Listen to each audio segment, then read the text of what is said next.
제가 갈라디아서 말씀을 보고 있습니다. 갈라디아서의 주제는 믿음으로 인한 의로운 삶, 또 복음으로 인한 자유로운 삶이라고 했습니다.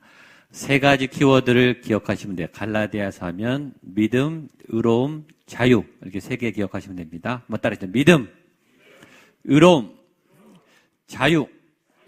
믿음, 한 번 더. 믿음, 의로움, 자유. 갈라디아서 하면 이 세 가지, 그 중에서 믿음이에요. 믿음으로 의롭다 하심을 얻었다. 로마서의 요약판, 종교개혁의 핵심 복음의 내용, 이렇게 생각하시면 됩니다. 이성은 알고 가는 거죠.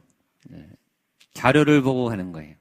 할 수 있으면 하는 것이고 못할 것 같으면 안 하는 거예요. 불가능하면 안 하는 거예요. 길이 없으면 안 가는 거예요.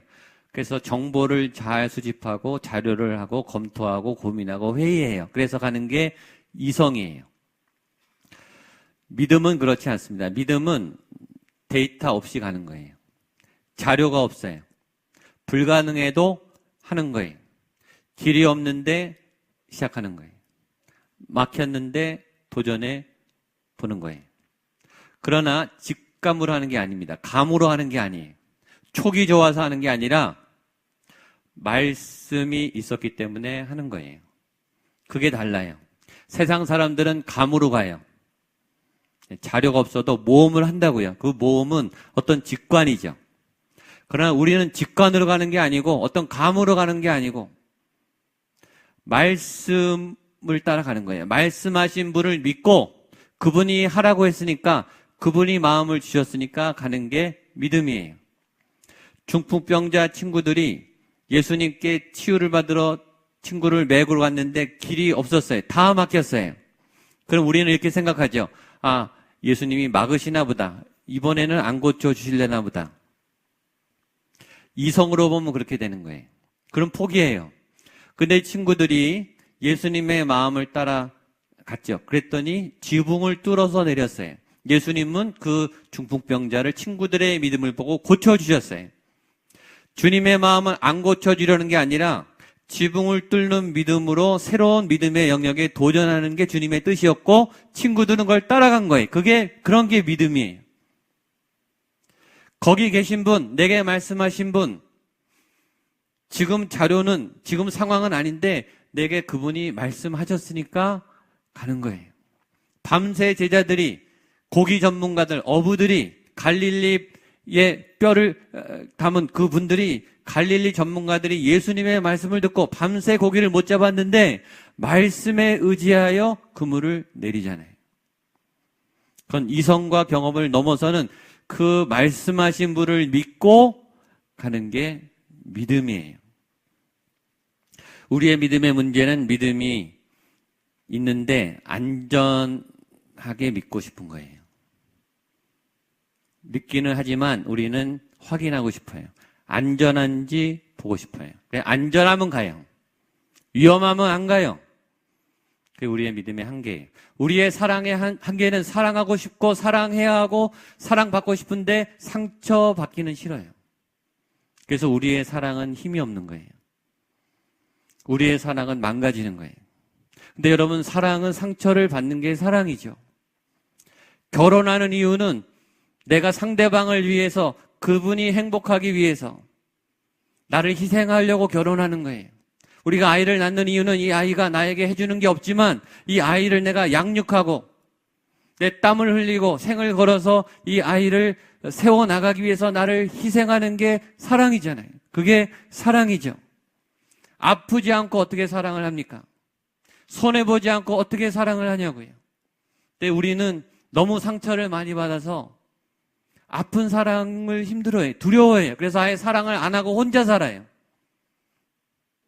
믿음의 모험을 안 해요. 안전한 것만 하고 싶어요. 그러니까 우리 안에 복음의 능력이 안 나타나죠. 믿음의 도전을 안 하니까. 도전이 없으면 열매도 없는 거예요. 금요일날 우리 몽골 우리 아이들이 26명이 떠났습니다. 새벽 5시에 떠났어요. 첫 비행기를 타야 되기 때문에. 저희 교회 예배는, 새벽 예배는 5시 반인데 제가 4시 50분에 왔는데 놀랐어요.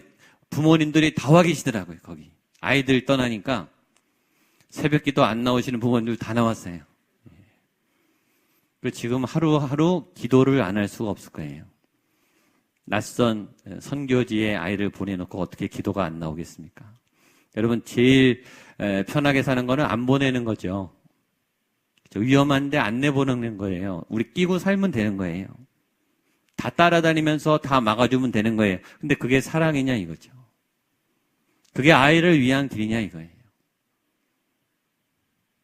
내가 끼고 있어도 내보내도 어차피 우리의 한계가 있잖아요. 내가 다 사랑할 수 없으니까, 내가 다 책임질 수 없으니까, 내가 다 이겨낼 수 없으니까 하나님을 향해 나아가는 거고, 하나님께 기도가 간절해지는 거예요. 그래서 믿음 있는 분의 기도는 간절하지 않을 수 없어요. 안 될 수 있잖아요. 물론 좋은 믿음은 그럼에도 불구하고 믿음이죠. 안 돼도 계속 가는 거예요. 그리고 그런 경우가 더 많죠. 사랑하는 사람의 기도는 간절하지 않을 수가 없어요. 위험한데, 위험이 보이는데, 어둠이 창궐한데. 그래서 경험이 많고 나이가 많을수록 세상이 더 위험하고 안전하지 않다는 걸 알기 때문에 기도가 더 간절해져요. 경륜이 많을수록 인생에 대한 깊이와 또 인생에 대한 식견이 넓을수록 이게 저절로 되는 게 아니라는 걸 알기 때문에 우리의 믿음과 기도는, 예배는 간절해지는 거죠. 오늘 우리가 진짜 믿음을 향해, 또 진짜 사랑을 향해, 또 하나님이 주시는 진짜 복음의 능력을 향해 이곳에 여러분들이 오셨습니다. 그래서 오신 거죠. 하나님을 만나고 하나님께서 주시는 그 길을 향해서 이곳에 오신 거예요. 내가 들을 수 없기에, 내 노력으로 안 되기 때문에 이곳에 하나님의 도움이 필요한 거예요. 그래서 이곳에 온 저와 여러분 모두가 그런 진짜 믿음, 진짜 사랑, 그 믿음으로 살아가면 하나님은, 그래 너는 의로워, 잘 살았어, 너의 인생은 내가 볼 때 오케이, 괜찮아, 그리고 그 인생은 자유롭게 된다. 이걸 풀어준 글이 갈라디아서예요. 그래서 믿음, 의로움, 자유로운 삶, 이 일은 가능하다. 여러분 안에 이런 복음의 응답과 열매가 가득하게 되기를 축복합니다. 오늘 메시지는 그런 의미에서 바울이 예수님 얘기를 하는 거예요. 바울의 예수님 얘기예요. 바울이 오늘 계속 강조하는 것은 오직 그리스도의 계시로, 내가 지금 얘기하는 것은 예수님의 계시를 전하는 것이다. 내 얘기가 아니다. 내가 무슨 말을 하는 것보다 중요한 것은 누구의 말을 하는가, 누가 말하는가가 더 중요하다 그랬죠. 내 얘기가 아니고 이건 예수님 얘기야. 예수님의 말씀의 얘기야. 예수님께서 내게 전하라고 하신 예수님의 말씀이야. 그리고 내가 만난 나의 예수님 얘기야. 이렇게 얘기하는 거예요. 자, 어떻게 시작하는지 보겠습니다. 11절, 12절입니다. 시작. 형제들아, 내가 너희에게 알게 하노니 내가 전한 복음은 사람의 뜻을 따라 된 것이 아니니라. 이는 내가 사람에게서 받은 것도 아니요, 배운 것도 아니요, 오직 예수 그리스도의 계시로 말미암은 것이나. 거기 밑줄 치세요. 오직 예수 그리스도의 계시로. 한번 따라 하시죠. 오직 예수 그리스도의 계시로. 예, 오직 예수 그리스도의 계시로. 오직 예수 그리스도의 계시로. 이게 신앙의 핵심이죠. 복음의 핵심은 예수 그리스도예요. 예수님이 나타나는가? 예수님이 살아계신가? 예수님이 보이는가? 이단은 예수님이 안 보이고 교주가 보여요. 그게 이단이에요. 교리가 보여요. 가짜예요. 예수님이 보여야죠. 교회, 건강한 교회는 예수님이 보여야 돼요. 예배, 프로그램, 교회 학교, 교사, 교역자, 항전직, 예수님이 나타나야 돼요. 그게 교회예요. 예수님이 안 보인다? 교회가 아니에요. 많이 모여도 예수님이 보여야 교회예요. 똑같이 신앙, 내 신앙은 내 안에 예수님이 보여야 돼요. 내 삶에 예수님이 나타나야 내가 건강한 신앙 생활을 하고 있는 거죠. 내 안에 예수님이 어떻게 보이는가? 첫 번째 단서는 언어예요. 말. 내 입술에 예수님 얘기가 나오는가? 내 말에 예수님의 얘기가 나오는가? 내 언어에 예수님이 전달되고 있는가? 여러분 알고 싶으면 하루 종일 여러분 말한 걸 녹음해 보세요. 여러분 무슨 말씀하시는지 다 나와요. 내가 주로 얘기하는 게 내 관심사고 내 인격이고 내 믿음의 수준이에요. 거기 예수님 얘기가 몇 번이나 나오는지 한번 보세요. 놀랍게도 많은 교회의 교인들이 예수님 얘기를 하지 않습니다. 교회 얘기는 많이 해요. 예수님 얘기는 안 해요. 목사 얘기는 많이 해요. 예수님 얘기는 안 해요. 어느 집사님, 어느 권사님, 어느 장로님, 어느 선생님, 어느 부서, 프로그램, 행사, 사역, 준비, 건물, 교육관 그런 얘기는 많이 하는데 예수님 얘기는 잘 안 합니다. 어떤 성도님들은 설교보다 주보를 더 열심히 봐요. 주보를 막 파악하고 무슨 행사를 어떻게 준비해야 되나, 교회에 무슨 일이 있나, 난 어디 참여할 건가. 여러분의 얘기를 돌아보세요. 건강 얘기, 운동 얘기, 자녀 얘기, 맛집 얘기, 커피 얘기, 어느 가게 물건이 싸다는 얘기, 품질이 좋다는 얘기, 진로 얘기, 세상 얘기, 연예인 얘기. 교인들이 와서 얘기는 많아요. 모임은 많아요. 나눔은 많아요. 예수님 얘기를 하냐 이거예요. 오늘 바울이 말이에요.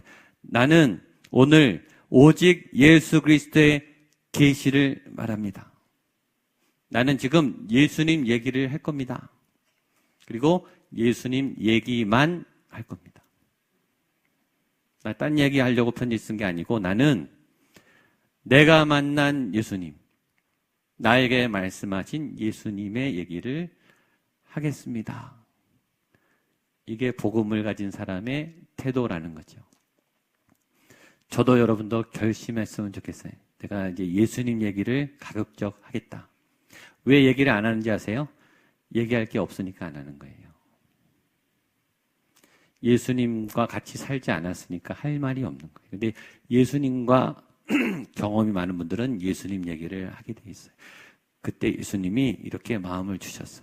그때 예수님이 이렇게 도와주셨어. 그때 예수님이 이렇게 멋있었어. 경험이 있어야 얘기를 하죠. 만난 적이 없는데 어떻게 얘기를 하겠어요? 교회에서 듣기는 많이 들었는데 알기는 하는데 삶에 부딪힌 경험이 없으니까 얘기가 없는 거예요. 근데 오늘 바울은 자기의 인생과 부딪힌 예수님 얘기를 전하겠다는 거예요. 시작합니다. 13절 14절입니다. 시작.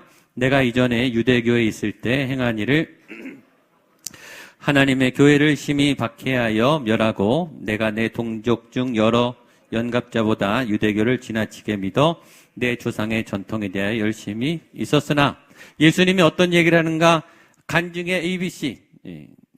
제가 자주 말했지. 여러분이 예수님 얘기를 하려면 이렇게 얘기해야 되는 거예요. 예수님 만나기 전, 예수님 믿기 전과 예수님을 어떻게 만났는지와 예수님 만난 다음에 내가 어떻게 변했는지 이 세 가지가 꼭 들어가야 돼요. 모든 간증은. 예수님 만나기 전에 BC, 예수님 만난 사건, 어떻게, 언제, 어떻게, 어디서, 어떤 경험이 있었고, 그 다음에 나는 AD, 예수님 이후에 이렇게 바뀌고 있다. 내 삶에 주님이 이런 영향력이 있다. 그게 간증이고 나의 예수님 얘기죠. 여러분에게 이런 예수님 얘기가 많아지게 되기를 축복합니다. 인터넷에 그런 거 가끔 돌잖아요. 연예인들 성형 전, 성형 후. 그렇죠. 연예인들 데뷔 초기, 또 지금은 잘 다듬어져서 아주 세련되고 멋진데 옛날 거 막 공개하면 막 어쩔 줄 몰라 하죠. 충격적이죠. 여러분이 예수님 만나기 전의 모습이 충격적이어야 돼요. 그만큼 내가 많이 변했다는 거죠. 그래서 가끔 내가 예수님 믿기 전을 돌아보는 것은 신앙으로 중요합니다. 이랬던 내가, 야, 예수님 안 만났으면 내가 어떡할 뻔했나. 정말 다행이다. 예수님이 나를 그렇게 안 바꿔줬으면 어떡할 뻔했나. 정말 다행이다. 바울이 이런 얘기를 자주 해요. 자주 자기가 예수님 믿기 전의 상황을 돌아보면서 감사해요. 어땠느냐고 하면 13절, 14절인데요. 13절 후반부터 제가 읽어볼게요. 하나님의 교회를 심히 박해하여 멸하고 내가 내 동족 중 여러 연갑자보다 유대교를 지나치게 믿어 내 조상의 전통에 대하여 더욱 열심히 있었으나 내가 지나치게 믿었고 열심히 믿었다. 나 열심히 살았다. 예수님 없이 내가 열심히 살았다. 율법을 들고 하나님의 말씀을 들고 내가 열심히 살긴 살았는데 예수님은 없었다. 라고 고백하는 거죠. 믿음이 없이 교회 생활 열심히 할 수 있다. 사역과 봉사 열심히 할 수 있다. 이 바울에게요, 열심히 있었어요. 하나님을 향한 굉장한 열심. 얼마큼 열심이냐면 하나님의 교회를 심히 핍박했던 열심이죠. 바울이 얼마나 큰 비전을 갖고 있었냐면 한 교회를 깨뜨리는 게 아니고요. 예수님이 뿌리고 간 제자들이 세운 모든 교회는 내가 다 없애겠다. 지상에 남아있는 모든 교회 내가 다 완전히 모든 교회를 내가 다 깨뜨리겠다. 그리고 다메섹으로 갔던 거예요. 아주 스케일이 커요, 이분이. 열정이 커요. 얼마큼 열심을 내는지 모릅니다. 우리의 열정을 점검하셔야 돼요. 하나님께 헌신하고 싶은, 교회에 충성하고 싶은 나의 열정, 이 마음이 정말 건강한가? 그 열정이 사고를 쳤어요, 바울이. 교회 안에 열정이 있는 분이 가끔씩 사고가 나요. 이 열정의 방향 때문이죠. 왜 나만 하는 거야? 왜 나만큼 안 하는 거야? 왜 내 말을 안 듣는 거야? 열심히 일하던 분이 화를 내요. 제가 제일 싫어하는 거는 시끄럽게 사역하는 분이에요. 하나님의 성숙한 사람들은 시끄럽지가 않아요. 잘못이 있죠. 안 되는 게 있어도 이걸 품고 넘어가요. 그게 성숙한 교회의 특징이에요. 성숙한 교회는 시끄럽지가 않아요. 근데 미숙한 교회는 시끄러워요. 열심히 분이 많을수록 시끄러운 게 많아요. 자꾸 싸워요. 열심으로 봉사한 만큼 열심으로 상처를 줘요. 열정이 없어도 문제지만 열정이 많아도 큰 문제예요. 이 열정이 다루어야 되는데 하나님이 바울의 그 불같은 열정을 다메섹에서 막으신 거예요. 꼬꾸라뜨렸어요. 왜냐, 더 갔다가는 위험하거든요. 바울이 위험해요, 바울이. 나도 멈출 수 없는 나의 열정, 잘못된 방향의 열정과 열심을 하나님이 꼬꾸라뜨린 거예요. 그리고 3일 동안 충격을 받고 먹지도 못하고 마실 수도 없고 비늘이 벗겨진 다음에 자신을 돌아봤더니 자기가 자기의 삶에 충격을 받아요. 내가 하나님의 교회를 박해했던 사람이었구나. 내가 하나님을 위해서 이렇게 열심히 한다고 살았는데 내가 하나님을 가장 크게 대적했던 일을 했구나. 하고 충격을 받은 거예요. 예수님이 비늘을 벗겨줬어요. 내가 갖고 있는 열심에 대한 진실을 보게 했죠. 그래서 때론 주님이 멈추게 하는 게 은혜예요. 그런 기도도 하세요, 여러분. 안 멈춰질 때. 내 안에 이 열정이, 분노가, 이 악한 마음이, 원망하는 마음이, 사역 많이 하시고 희생 많이 한 분이 그런 마음이 들어요. 잘해 오셨다가 섭섭이 병에 걸려요. 그럴 때 기도하세요. 주님, 내 영혼을 멈춰주세요. 내 열정을 멈춰주세요. 바울이 이걸 고백하는 거예요. 사실은 이거는 부끄러운 얘기죠. 부끄러운 얘기를 하는 거는 자기에게 유리하지 않아요. 근데 우리가 은혜를 받으면 부끄러운 얘기를 해요. 그 이유는 첫 번째는 소화가 됐다는 거예요. 그렇죠? 내가 이제 이 부끄러운 얘기를 해도 나 부끄럽지 않죠. 소화가 된 거예요. 소화가 안 된 상처는 얘기하지 않아요. 아직도 감춰놔요. 근데 다 정리가 되고 소화가 됐기 때문에 얘기해도 괜찮으니까 얘기하는 거죠. 깊은 상처가 다 소화가 된 거예요. 예수님 안에 오면 상처가 다 소화가 됩니다. 두 번째는 그걸 누가 하셨는가? 예수님이 이렇게 하셨다는 거예요. 변화의 포인트, 변화의 방향을 내가 예수님을 만남으로 이렇게 바꿔놓으셨다라고 얘기하고, 그 사건 이후에 그 다음이 중요합니다. 바울이 어떻게 정리했는지 15절로 17절입니다. 시작. 그러나 내 어머니의 태로부터 나를 택정하시고 그의 은혜로 나를 부르시니가 그의 아들을 이방에 전하기 위하여 내 속에 나타내시기를 기뻐하셨을 때 내가 곧 혈육과 의논하지 아니하고 또 나보다 먼저 사도된 자들을 만나려고 예루살렘으로 가지 아니하고 아라비아로 갔다가 다시 다메섹으로 돌아갔느니라.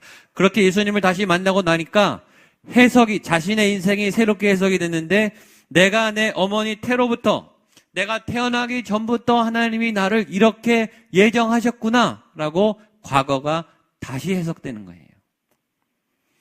엄마 뱃속에 있을 때부터 다시 하나님의 치밀하고 놀라운 계획이 새롭게 해석이 되는 거예요. 두 번째, 미래가 해석이 돼요. 그의 아들을 이방에 전하기 위해 내 속에 나를 나타내시기 위해, 내가 앞으로 이방인을 구원하기 위해 내가 부름받았다는 게 다시 확인이 된 거예요. 내가 앞으로 가야 할 길, 내가 어떤 일을 하며 살아야 되는가, 나는 왜 태어났는가, 내가 마지막까지 무엇을 해야 되는가에 대한 앞으로의 모든 길도 이게 열렸다는 거예요. 그러니까 믿음 안에 자기의 과거가 해석되고 미래가 해석됐어요. 그리고 소명이 확실했어요. 소명, 내가 왜 태어났는지, 지금 뭘 해야 되는지, 앞으로 어떻게 살아야 되는지가 선명해졌어요. 예수님을 만나면 선명해져요. 이런 찬양 있죠, 그렇죠? 나를 지으신 이가 하나님. 하나님이 나를 왜 태어나게 하셨는지, 나를 부르신 이가 하나님. 하나님 나를 불러서 만나주시고, 그 다음에 세 번째 뭐죠? 나를 보내신 이도 하나님. 세 가지가 굉장히 중요하죠. 지으시고, 부르시고, 그 다음에 가게 하시는, 나의 나 된 것은 하나님 은혜라. 이런 사람은 힘이 나요. 이걸 지금 왜 해야 되는 목적이 하나님이 나에게 맡기셨다. 하나님이 이끄신다. 그럴 때 사람은 가장 큰 힘이 나요. 여러분이 이 소명, 하나님으로부터 받은 부름, 내가 어떤 일을 하고 살아야 될지에 대한 방향과 목적, 그래서 가장 큰 에너지가 하나님으로부터 나는 여러분이 되시기를 축복합니다. 근데 바울이 뒤에 말합니다. 내가 이것을 혈육과 의논하지 않고 제자들하고도 의논하지 않고 아라비아로 가서 돌아왔다. 결국 믿음은 자기가 자기 정리해야 돼요. 사람하고 상담도 하고, 그렇죠? 사도들, 영적 리더들하고 의논도 하지만 그 사람들은 보조죠, 보조. 그렇죠? 결국 신앙은 자기가 정리해야 돼요. 누구도 도와주지 않습니다. 바울이 아라비아에 가서 자기가 걸어온 인생길, 또 앞으로 가야 할 길에 대해서 하나님하고 싹 정리를 하고 온 거예요. 그 다음에 제자를 만난 거예요. 그리고 검증을 받는 거예요. 내가 정리한 게 맞는지. 여러분, 여러분이 여러분의 믿음을 정리하세요. 하나님이 도와주세요. 여러분의 발자취를 돌아보고, 내가 어떤 삶을 걸어왔고, 지금 내가 어디에 와 있고, 앞으로 어딜 향해 가야 할지에 대한 하나님 안에서, 예수님 안에서 정리. 그리고 다시 나타났다는 거예요. 마지막입니다. 20절로 23절 시작. 보라, 내가 너희에게 쓰는 것은 하나님 앞에서 거짓말이 아니로다. 그 후에 내가 수리아와 길리기아 지방에 이르렀으나 그리스도 안에 있는 유대의 교회들이 나를 얼굴로는 알지 못하고 우리를 박해하던 자가 전에 멸하려던 그 믿음을 지금 전한다함을 듣고 나로 말미암아 하나님께 영광을 돌리니라. 아멘. 정리가 잘 된 거예요. 다시 왔는데 수리아와 길리기아 사람들이 바울을 모르는데 바울을 보고 바울의 얘기를 듣고, 아, 이 사람이 전에 박했는데 지금 변해서 복음을 전하더라. 아, 이 사람이 잘 바뀌었더라. 이 사람이 복음을 잘 전하더라. 라고 나를 그렇게 확인해 줬다는 거예요. 바울의 삶이 예수의 복음으로 변화됐다는 것을 증명했다는 거예요. 그러니까 바울 자체가 전도지가 된 거예요. 저랬던 사람이 예수님을 만나서 지금 저렇게 놀랍게 변하고 하나님이 쓰시고 계시더라. 아, 이 사람이 하나님의 사람이구나 라고 하나님께 영광을 돌리는 일이 바울을 보고 나타났더라. 여러분의 삶이 전도지가 되기를 축복합니다. 여러분 자체가 복음이 되기를 축복합니다. 여러분 안에 예수가 있을 때 여러분과 함께 예수님이 따라다니고 사람들이 여러분을 보고 아, 예수님의 사람이구나. 하나님 놀랍습니다. 이런 고백을 한다는 거예요. 저는 이 본문을 보면서 여러분들이 앞으로의 믿음이 이 바울처럼 건강하게 성장하게 될 줄로 믿습니다. 마지막 한번 축복해 주세요. 잘 될 겁니다. 더 좋아질 겁니다. 겉사람은 후패해요. 체력은 약해지고 기력은 떨어지고 몸은 힘들지 몰라도 속사람은 날로 새롭도다. 믿음은, 영은, 마음은 점점 더 건강해지시는 거예요. 사도 바울처럼 그런 은혜가 저와 여러분에게 있게 되기를 축복합니다. 기도하겠습니다. 하나님 아버지, 내 삶에 예수님의 간증이, 예수님의 이야기가 넘쳐날 수 있도록 나의 과거와 현재와 미래를 하나님께서 은혜 가운데 꿰뚫어 보게 하여 주시고 내가 어디로 달려가야 할지, 내가 서야 할 자리는 무엇인지 주님 안에 정리하고 해석하여 힘있게 달려나갈 수 있도록 우리 성도님들 한 분 한 분 믿음의 자리를 견고히 세워 주시옵소서. 예수님의 이름으로 기도하옵나이다. 아멘.